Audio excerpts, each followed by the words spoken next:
আমার অনেক আগে থেকে একটা মেয়ের সাথে সম্পর্ক ছিল। এবার অনেকে বলে যে ওই মেয়ের আছে সমস্যা, মেয়ে ভালো না। আর আমি তখন বুঝতে পারিনি, আর পরে যখন বুঝতে পারিছি ওই মেয়েকে আছে ব্রেকআপ করে দিছি। তার মোহাম্মদ সিয়ামুল ইসলাম, মোহাম্মদ রেজওয়ান হোসেন। বাসা কোথায়? বাঘারপাড়া। কোথায় গ্রাম কোথায়? বাঘারপাড়া আপনার বাজারের সাইডে। আমার অনেক আগে থেকে একটা মেয়ের সাথে সম্পর্ক ছিল।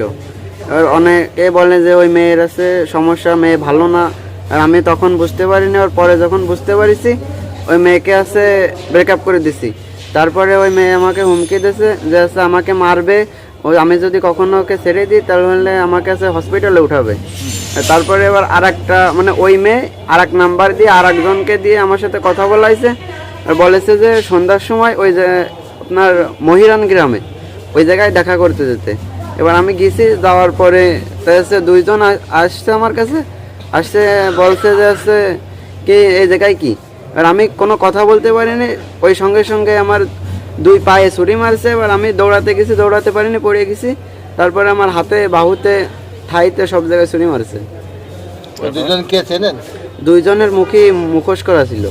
ওই মেয়ে আমাকে ফোন দিইনি, কে ফোন দিছে? মানে আর একজনকে দিয়ে, আর একটা পরিচয় দিয়ে। হ্যাঁ, তা আরেকজন পরিচয় দিয়ে আপনি ওখানে গেলেন কেন?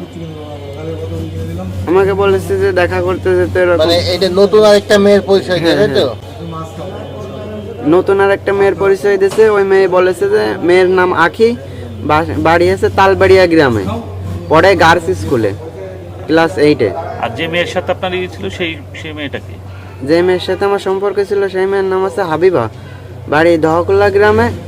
তার পরিচয় হচ্ছে মহিলা মাদ্রাসায় পড়ে, সে ক্লাস 8-এ। মানে হাবিবা আকি সেজে আপনাদের ফোন দিয়েছে? হ্যাঁ, মানে ও না আর একজনকে দিয়ে দিয়েছে। আপনি কোথায় পড়াশোনা করেন? আমি বাঘারপাড়া সরকারি পাইলট মডেল উচ্চ বিদ্যালয়ে। কোন ক্লাসে? এবার ক্লাস নিউ 10।